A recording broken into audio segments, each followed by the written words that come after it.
Tous, j'espère que vous allez bien. Aujourd'hui, une idée lecture avec un livre que j'ai lu d'une traite et ça s'appelle Le Château de l'Ogre. C'est de Marie-France Bokassa, la fille du président de Centrafrique, de l'ancien président de Centrafrique, Jean Bédel Bokassa.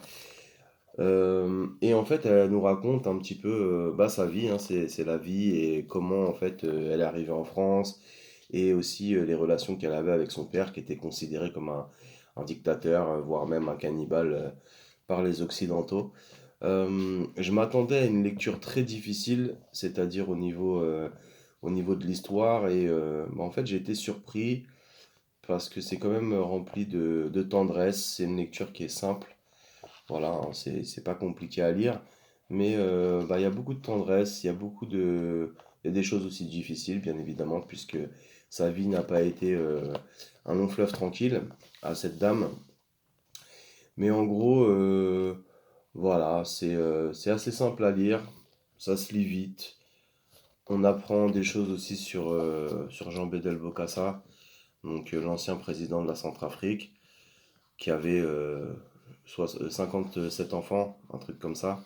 Donc il y avait énormément d'enfants et qui a acheté pas mal de propriétés en France dans les années 70, 60-70, avec la fortune du pays, hein. Et franchement, je m'attendais après avoir lu Tina Okpara, je m'attendais à une lecture un peu similaire. Mais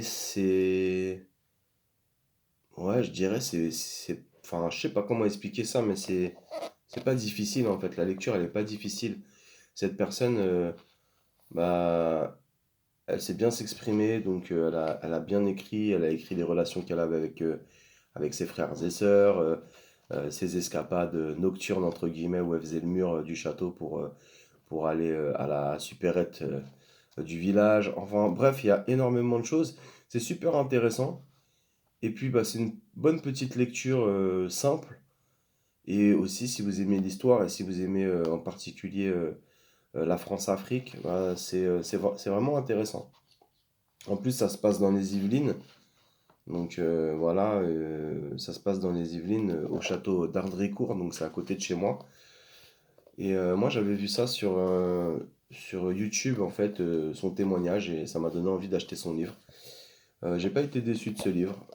J'ai été surpris, plus surpris par son contenu, enfin, je m'attendais que ce soit beaucoup plus difficile, beaucoup plus dur en termes de lecture. Et en fait, non, franchement, c'est vraiment pas mal. Si vous aimez la Centrafrique, si vous aimez la France-Afrique, si vous aimez l'histoire et les témoignages, je vous le conseille. Au Château de l'Ogre de Marie-France Bokassa. Voilà, et c'est sorti chez Flammarion. Je vous dis à très bientôt pour une nouvelle idée lecture et en attendant, n'oubliez pas de lire, de lire, de lire, de lire, de lire.